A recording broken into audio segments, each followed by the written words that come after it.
नमस्कार, मी मनीषा. आज एक बोधकथा पाहूया.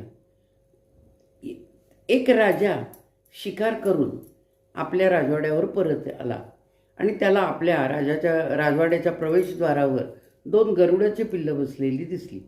राजाने ती पिल्लं घेतली आणि तो आतमध्ये गेला आणि आपल्या त्या बागेमध्ये त्याने ती पिल्लं सोडली.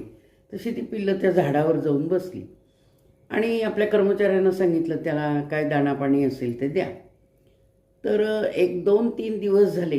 राजा म्हणाला काय झालं पिल्लांचं बघूया तरी, म्हणून राजा बागेमध्ये गेला राजवाड्याच्या आणि ती दोन्ही पिल्लं बसलेली दिसली.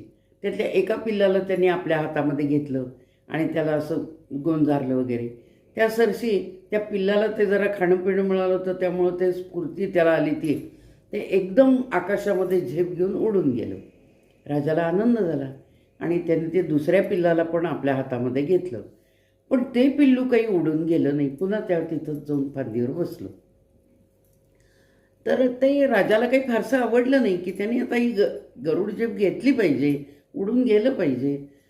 तर म्हणे राजाने असं ठरवलं की आता हे पिल्लू 1, 2, 3 दिवस तरी परीक्षा बघितली आणि या पिल्लाला कोण जो उडवून दाखवेल त्याला मी बक्षीस देईन म्हणून सांगितलं.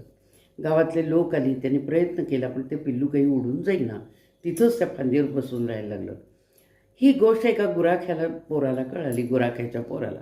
ते 8-10 वर्षाचं पोरगं राजाच्या दरबारामध्ये आलं आणि ते म्हणाले महाराज मी प्रयत्न करून बघतो. ठीक आहे म्हणाले, पण लोक हसायला लागली, मोठी लोक, की म्हणे एवढंसं पोरगं काय करणार आहे, आम्हाला काही जमलं नाही. आणि मग त्यानं त्या झाडाजवळ गेला तो पोरगा आणि त्या मुलानं त्या गरुडाच्या पिल्लाला म्हणाला, अरे तुझं गरुड झेप घेण्याची तुझी कुवत आहे आणि तू गरुड आहेस, उडून जा आता कशाला इथं फांदीवर बसतोयस, खाणं पिणं तुला मिळालेलं आहे, आसरा मिळालेला आहे असं म्हणाला. पण तरी ते पिल्लू काही उडून जाईना. मग त्यांनी काय केलं, त्या झाडाची जी फांदी होती तीच तोडून टाकली आणि ते फांदी खाली पडली, पिल्लू खाली पडलं. त्या सरशी त्या पिल्लानं आकाशामध्ये गरुड झेप घेतली. तात्पर्य काय आहे की ठेविले अनंत तैसीची राहावे, म्हणजे विकास पुढं करायचा नाही, प्रगती करायची नाही, आहे त्यात समाधान असं नाही आहे. हा पुढं प्रयत्नही त्याच्यासाठी केलेच पाहिजेत आपल्या प्रगतीसाठी, हे याचं तात्पर्य आहे.